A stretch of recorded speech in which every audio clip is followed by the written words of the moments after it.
Today we're going to make India's favorite condiment, chutney. Now, chutney is just basically a sauce, but unlike ketchup, it's extremely versatile.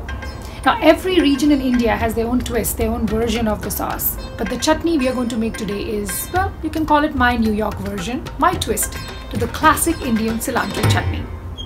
The first solid food that my little girl took to was this single-seeded berry.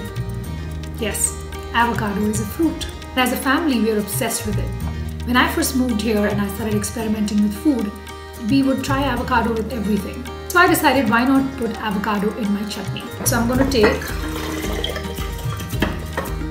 a whole bunch of cilantro. I cut the stems off to start with before I put it in the herb saver, but I'm going to cut them off a little bit because they're really soggy, and then just look through to make sure there are no black or bad leaves. So just clean those out, and of course you can do it either before or after you rinse the cilantro, it does not matter. So I'm going to take this and I'm going to give it a really good wash. So we will need a quarter of a medium-sized red onion. We will need 2 to 3 cloves of garlic. Ginger is optional. If you'd like ginger, you can put ½ an inch of ginger, of course peeled, and it'll blend inside that, so you don't need to grate it. We also need, of course, the quarter of a ripe avocado. I also put pink Himalayan salt, but any salt is fine. Cumin, that's ½ a teaspoon of cumin per bunch of cilantro. And let's not forget the lime. Another ingredient that is optional is chili. Any chili you have at home is fine. You can use cayenne, jalapeno, the Indian bhut pepper, red chili powder, chili flakes, anything works. I haven't used it in this recipe, but you can absolutely add it. So the trick to make this creamy is not to add too much water, because the more water you add, the more water you'll get. Add very little water, and if it doesn't blend really easily, you just have to take the blender out and just shake it good before you hit blend again. So let's make chutney.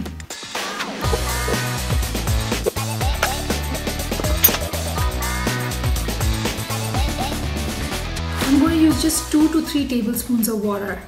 You see, that's really little.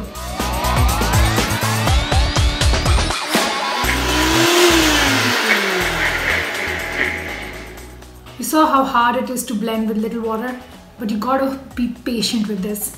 So what I do is I take it out and I shake it. Don't get tempted to add more water.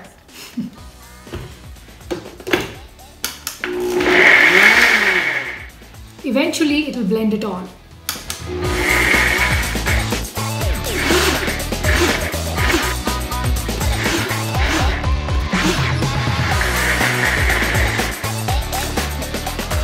It again, blend it again. I think this time it will do it.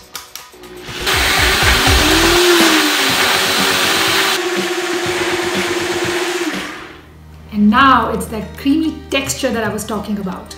Let's look at it.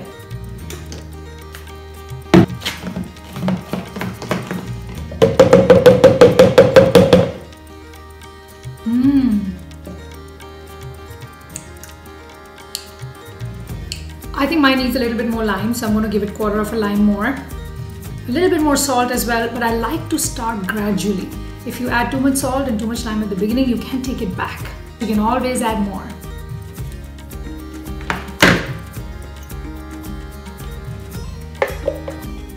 This is the texture I'm talking about.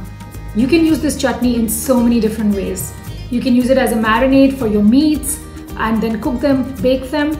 You can use them as a dipping sauce on the side with your kebabs, with your French fries, with your fish. I love making cucumber chutney sandwiches. My husband loves to use chutney mixed with ketchup for his eggs. Enjoy the recipe and let me know if you like it.